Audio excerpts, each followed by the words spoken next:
Hello students, today we will do the second application of the Gauss law. The first application was to find out the electric field intensity due to spherical shell. The second application is to find out the electric field intensity due to uniformly charged infinite plane sheet. Now we have a sheet, a rectangular or a square plane sheet on which charge will be uniformly distributed. So let us see the geometry. Now let us consider this as a plane sheet. Now here we are assuming this plane sheet is infinite, like a notebook. Now this is our plane sheet, and on both this side the charge is uniformly distributed. So this is infinite. Here we have, say, plus charge, first line, second line, plus charge. Uniform distribution means equidistance. All the charges are equidistant, and this plane sheet is kept like this, and the charges are uniformly distributed on both sides. It may be possible that the plane sheet have charge on one side also. Here we are considering that the charges are uniformly distributed on the plane sheet. Let us assume the charge distributed on it are positive. So if the charges are positive, the field lines are radially outward.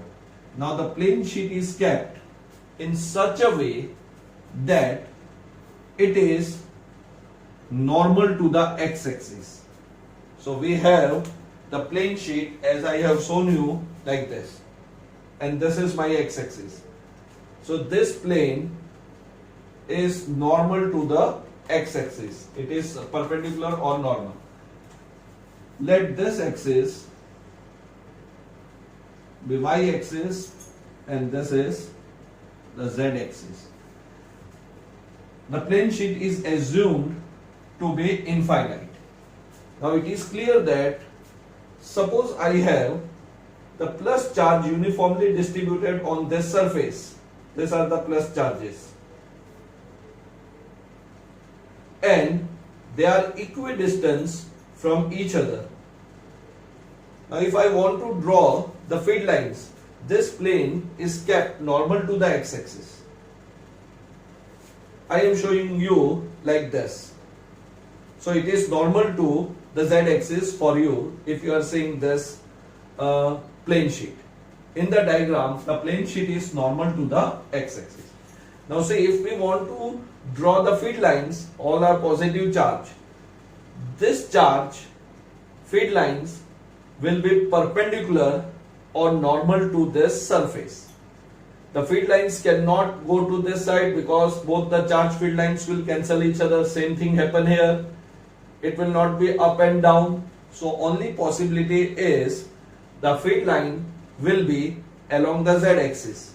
And in the diagram, all the field lines will be along x-axis or it is along negative x-axis. So if this sheet is finite, then it may be possible that charge on the edges have the field radially coming upward also. But we have taken the sheet to be infinite. So only possibility is that the electric field lines are radially outward. So for you, if I am showing like this, all the field lines are coming towards you. And in the diagram, all the field lines will be along x-axis or along negative x-axis. So this is the geometry. Now you have to apply the Gauss law. Now when we apply the Gauss law, we have to take an imaginary Gaussian surface. Now the choice of imaginary Gaussian surface should be in such a way that we can substitute its area. There are two possibilities. Let us see the first possibility. suppose I want to find out the electric field intensity, say this is the origin at point P. Now this point P is at a distance x from the origin. Now since the plane sheet is charged on both the sides, the another point is on this side equidistant. Say this point is P dash. It is also at a distance x. So equidistant. So we are taking 2 points P and P dash on either side of the plane sheet, because plane sheet consists of charge on both the side, or the distribution is uniform, and the field lines will be radially outward. So you will get the field here. Now I have to choose an imaginary Gaussian surface in such a way that if I repeat that Gaussian surface, it covers the entire infinite plane sheet. If you remember, in the first application, when our source was a spherical shell, the Gaussian surface was also spherical, or it was a sphere. Here, the Gaussian surface I am taking is cylinder. So this is an imaginary Gaussian surface, and it is assumed to be cylinder. So this is a cylinder of length 2x, and this is the radius of a cylinder. Now if the plane sheet is infinitely long, it will be the repetition of the cylinder like this. Suppose this is my infinite long sheet. One Gaussian surface is one cylinder, then another cylinder, another cylinder, another cylinder, in such a way that it covers an infinite plane sheet. So here we have taken one cylindrical Gaussian surface. It is an imaginary surface. This Gaussian surface is taken along the x-axis. It means the field lines are parallel to the x-axis. All the field lines are coming radially outward.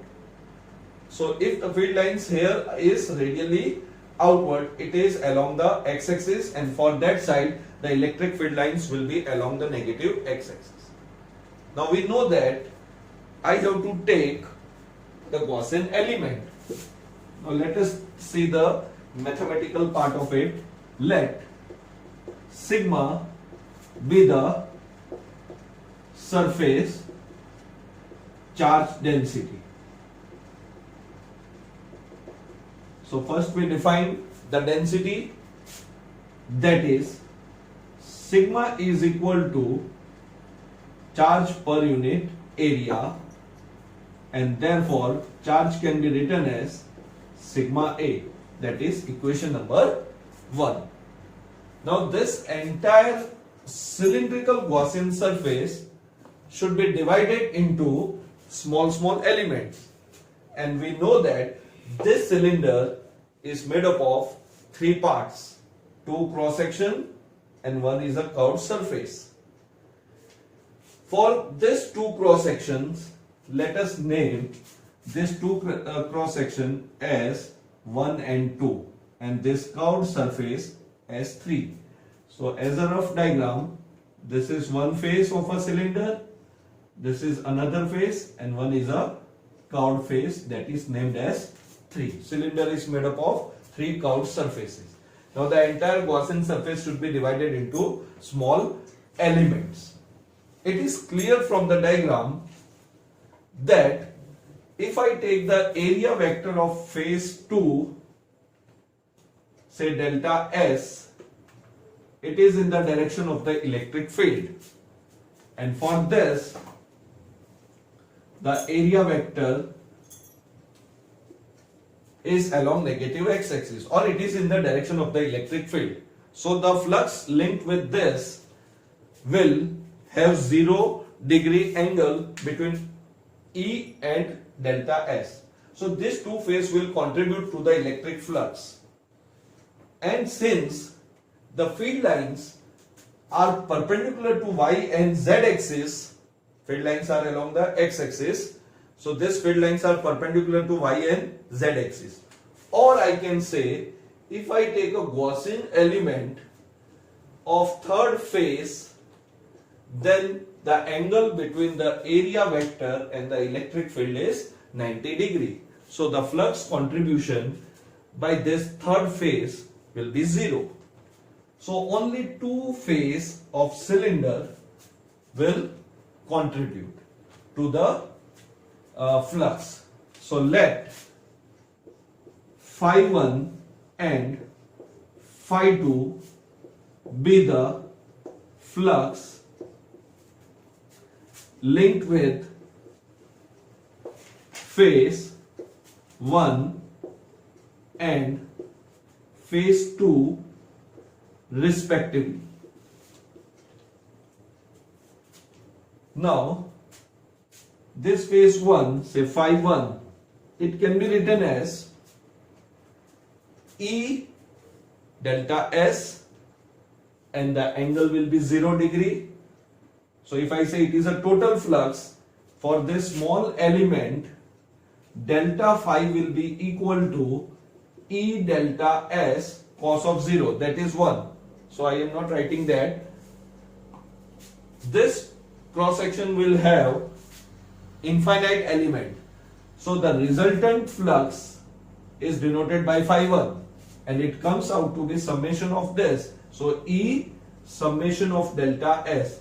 So delta S means entire element. So let the cross sectional area be A. So this have a cross sectional area A. Now if I need to substitute the values, I will write pi r square.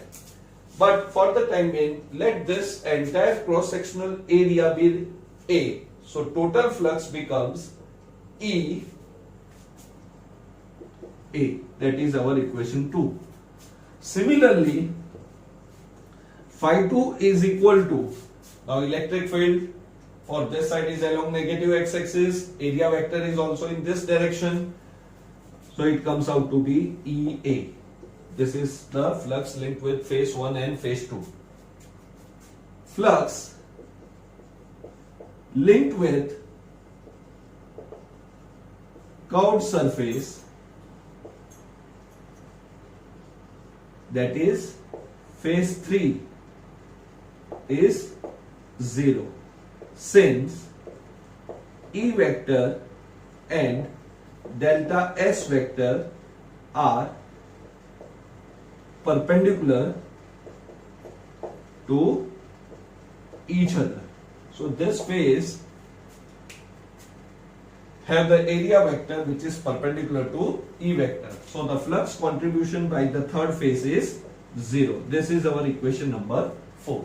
So while we find out the application, let me write this as phi 3 will be equal to 0. Say equation number 4. Because E vector and S vector are perpendicular to each other. So whenever you are applying the Gauss law, again first you have to assume the Gaussian surface, then for each element we find out the flux. Now the total flux contribution. So total flux linked with the entire plane sheet will be the summation of phi 1, phi 2 and phi 3. So let the total flux phi is equal to phi 1 plus phi 2 plus phi 3. That is equal to EA plus 0. That is equal to 2EA. That is equation number 5. So this is the flux linked with the entire plane sheet which is charged on both sides. So first we find out the flux with the definition, and now we apply the Gauss law, and then we compare the equation. This is always a method to apply the Gauss law. Now what Gauss says, according to Gauss law,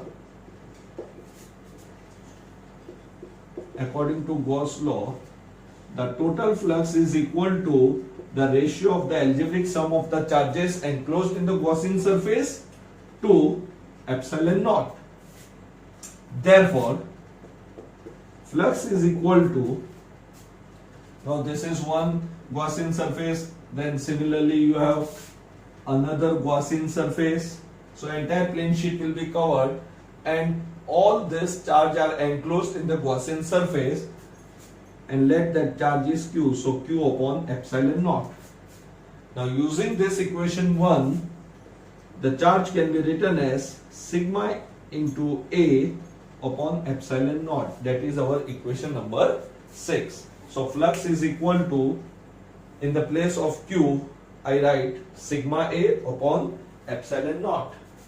Now comparing equation 5 and 6, comparing equation 5 and equation 6.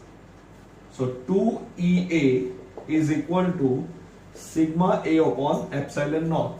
So while finding the flux, this is the area of the cross section. It becomes twice because plane sheet is charged on both sides. If we have charge on one side, you will get EA only. And here also we got the area. Area is cancelled. Therefore, the electric field is sigma upon 2 epsilon naught. So if I cancel,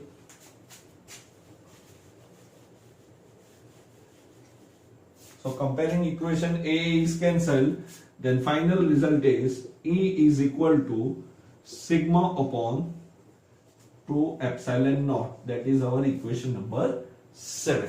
So this is the field for uniformly charged infinite plane sheet. And in vector form, E vector is equal to sigma upon 2 epsilon naught, say n cap. Now if I take this diagram as a reference, the electric field intensity is along the x-axis. So I can write I cap also. General formula n cap, where n cap is moving or is outward the plane sheet. So n cap is outward the plane sheet on both the side.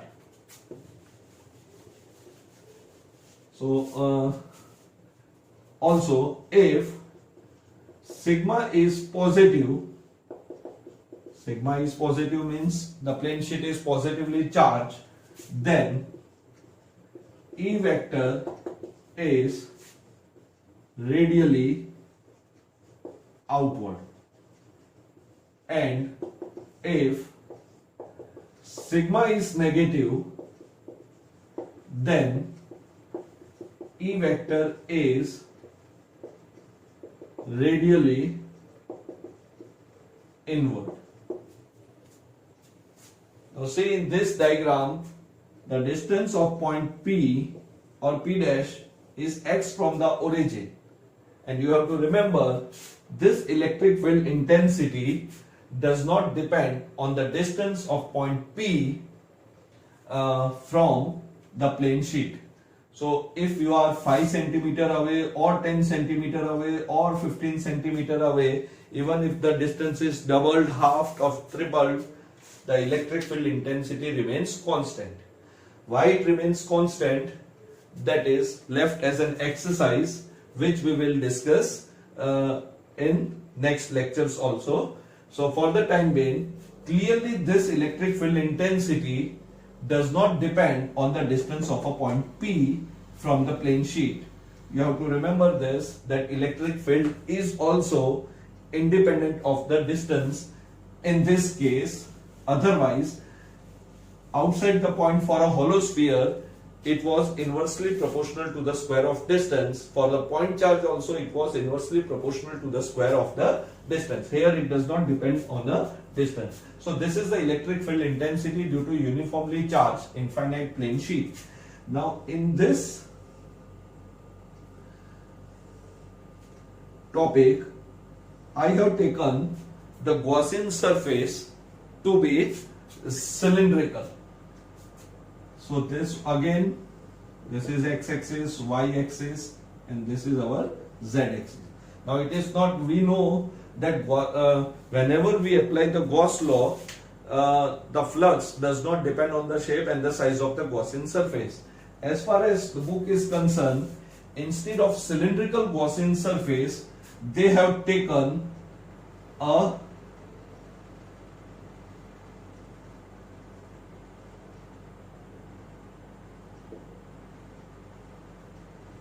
this is our negative x-axis. They have taken the Gaussian surface to be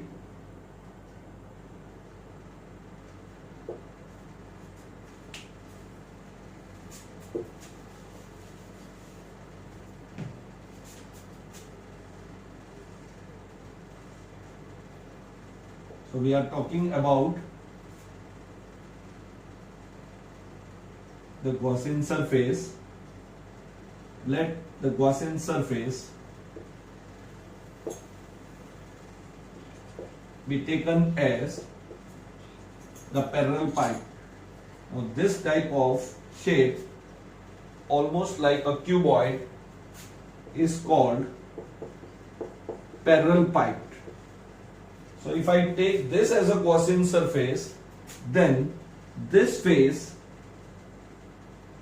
is normal to the x-axis and this face is also normal to the negative x-axis. So again, this two face will contribute to the flux which we have taken as phi 1 and phi 2, and the area of this, suppose this is a square, let the area be A, or if it is a rectangle, it is area A.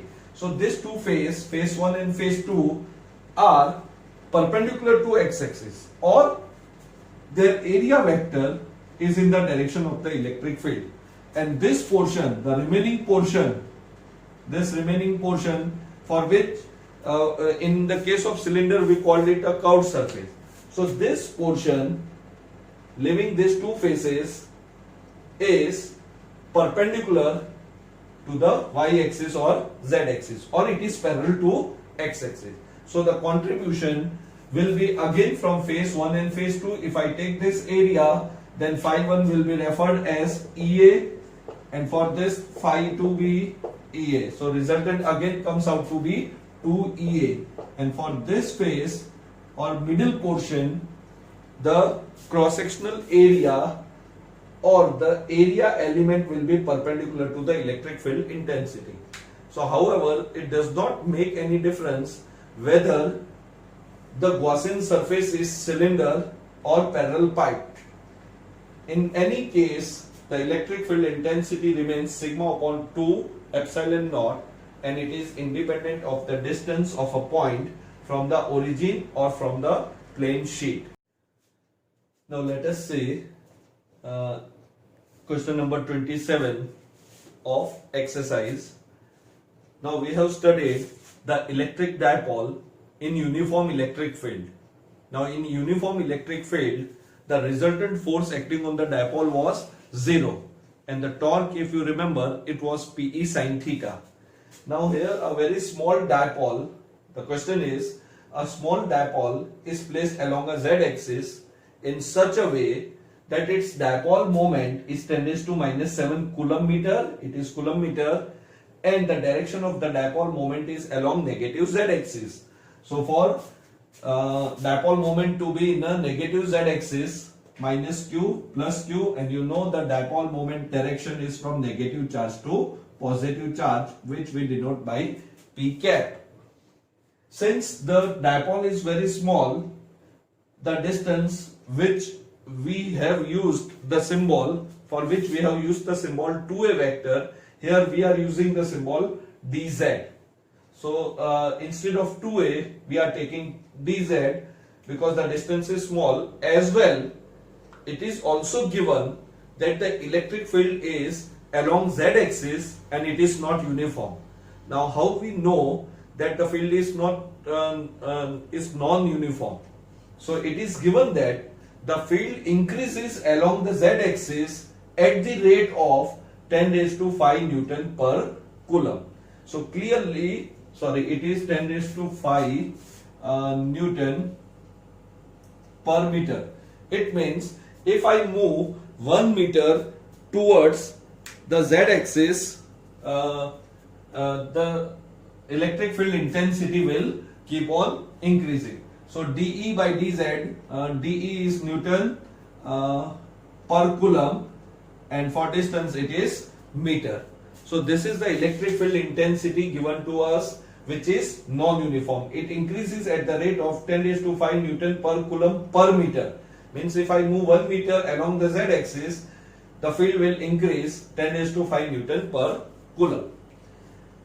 The same diagram can be understood like this, and we know when the density of the field lines or the field lines come closer to each other, its intensity increases. So here the field lines are coming closer to each other when we are moving along the z-axis, and dipole moment is along negative z-axis.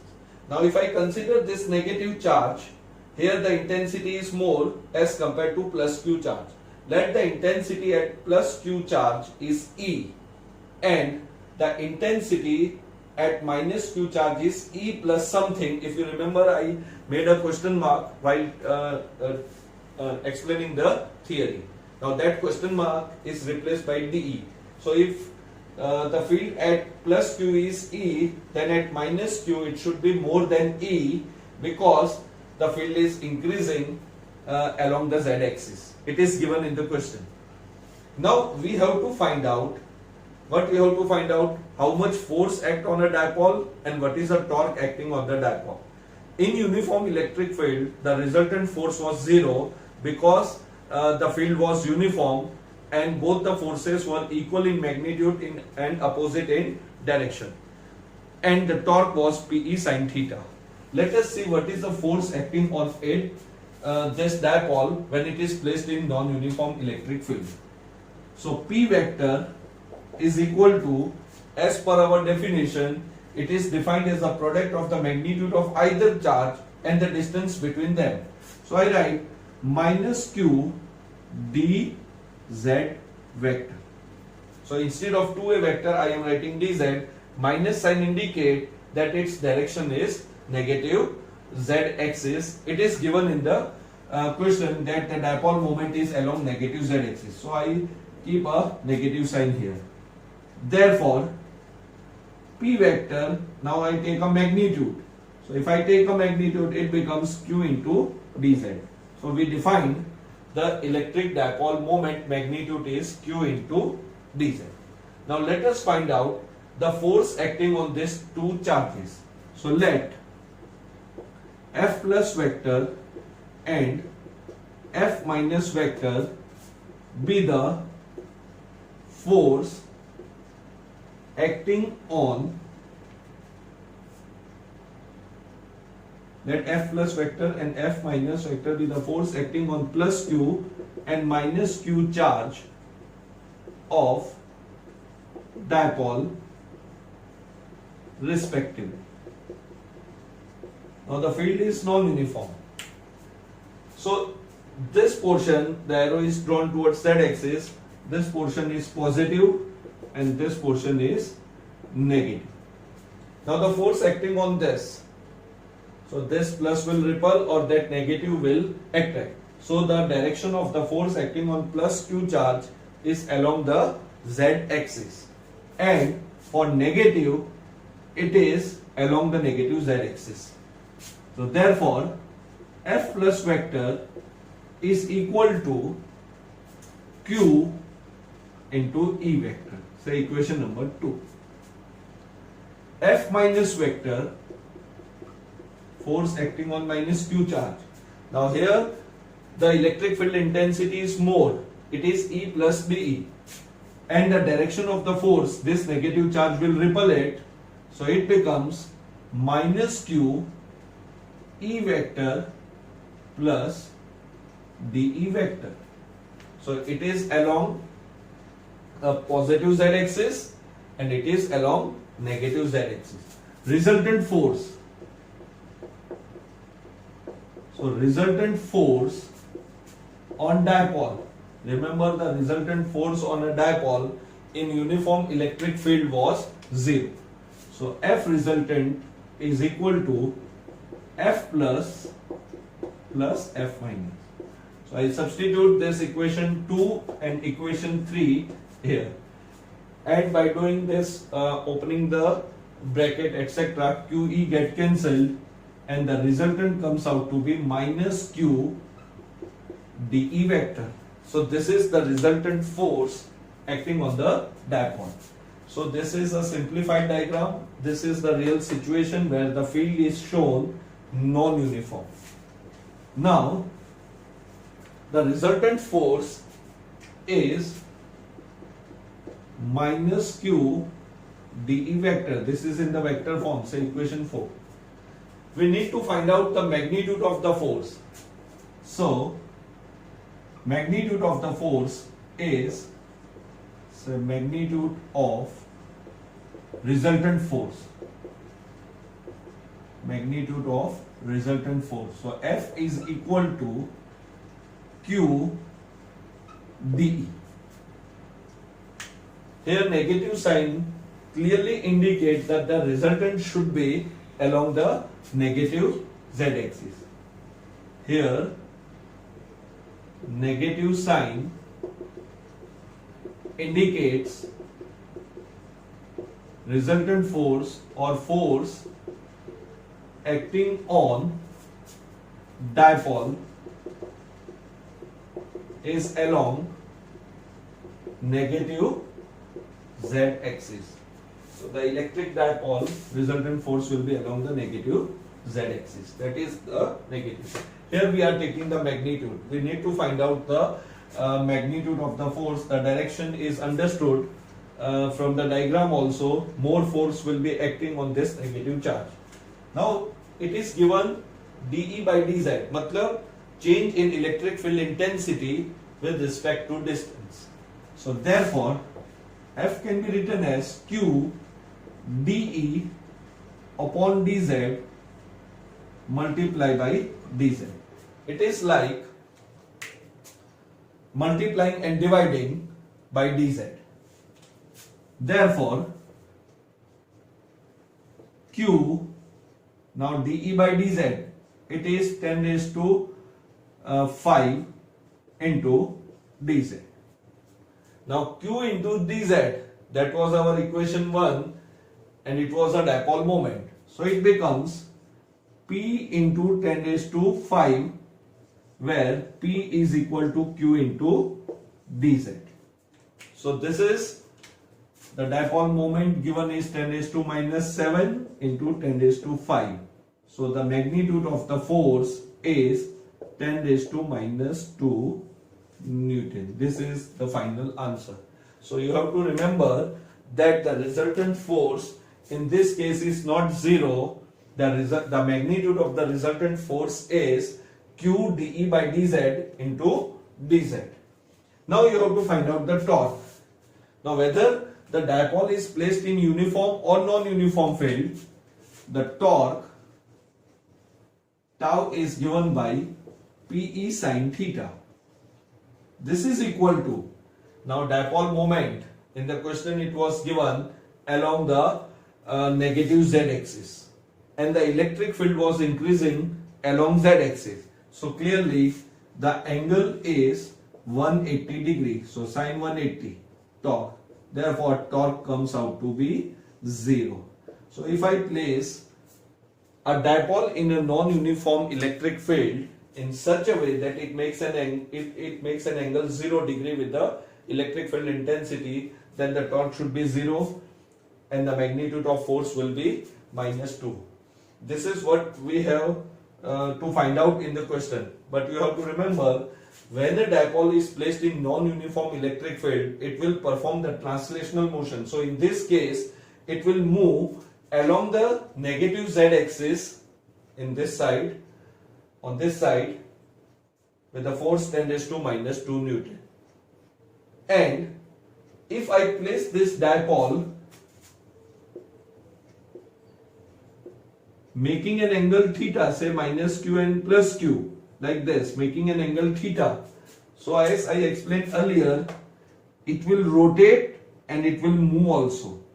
So if the electric field is along z-axis increasing linearly, increasing at the rate 10⁵ Newton per coulomb per meter, and the dipole is placed making an angle theta. Here the dipole is placed making an angle 0 as it was given in the question. But if I place it at an angle theta, it will perform the rotational motion like this. Here it is negative charge, this is negative, this is positive. So it will perform the rotational motion as well as a translational motion. In this case, it will start rotating, this negative charge will be repelled away and this positive charge will repel this positive charge. So it will perform anti-clockwise motion.